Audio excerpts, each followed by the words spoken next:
Galeano. Silenzio. 391 Galeano. 391. 319 Salvati.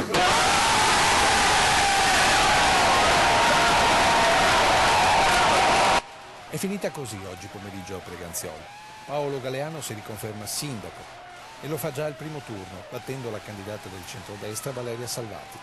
Staccato di misura il candidato della civica Preganziol Viva, Cristian Badin, che comunque guardava al centrodestra. Questi comunque i numeri per le 15 sezioni di Preganziol. Paolo Galeano si attesta al 52%, staccando Valeria Salvati che raccoglie il 44% delle preferenze. A Badin il restante dei voti. Soddisfazione da parte del sindaco riconfermato, che spiega così la sua affermazione al primo turno.